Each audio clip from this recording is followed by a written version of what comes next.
Legacy of Phrecia is already here, and whether you're already mapping, still trying to level your character, or are already taking on the endgame bosses, I hope you're enjoying this event as much as I am.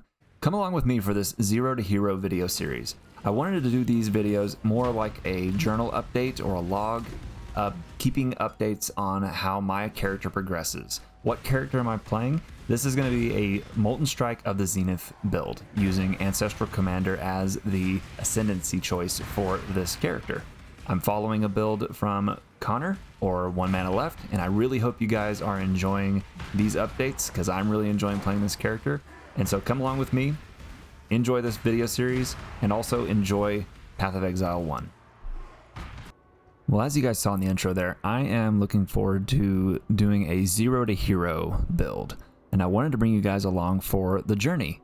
So I'm going to do this series a bit like a journal entry, or just keeping a log of the progress that I make on this build, and kind of bring you guys along for some significant updates along the way.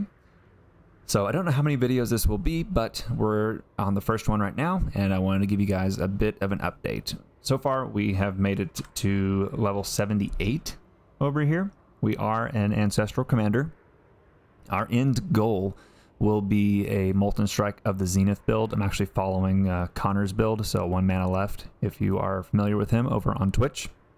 I'll leave a link to his YouTube video about the build in the description, but this is something that I've wanted to build for a while now because it looks really fun.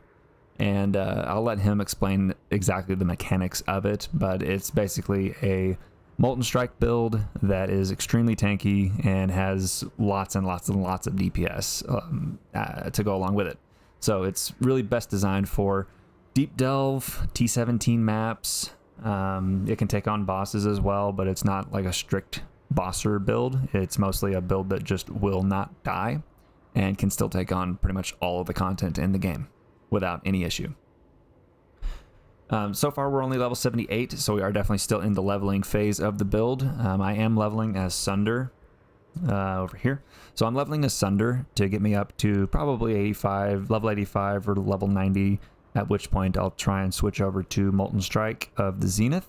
But until then, we're just going to level as Sunder because it's been pretty easy to level so far. And if you followed my intro or general marauder leveling video earlier, I followed pretty much the exact same steps that I laid out in that video.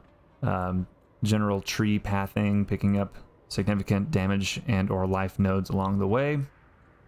And it's been a breeze so far. As far as our labs are concerned, I started with Toughened Skin because that was really great for not getting frozen. And so secondly, we went with Ancestral Endurance for the maximum endurance charges.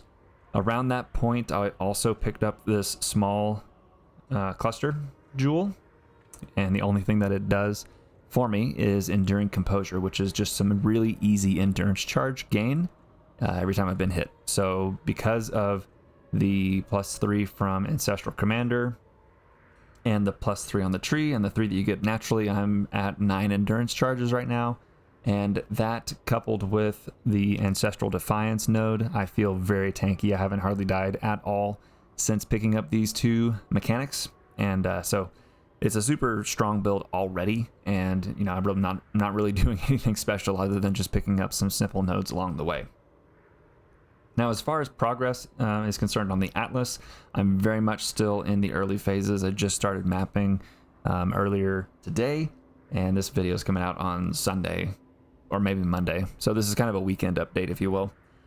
So I'm right at the beginning now of the Atlas, just kind of picking up those nodes, and I'm trying to go as quick as I can, but, you know, I have a life, I have family, so can't really go super fast. But wanted to bring you guys along for this. Notable things to bring up along the way, you know, we just made sure to pick up good weapons here and there, trying to get in strength and intelligence, life, resistances, you know, nothing special with the gear at this point through the campaign.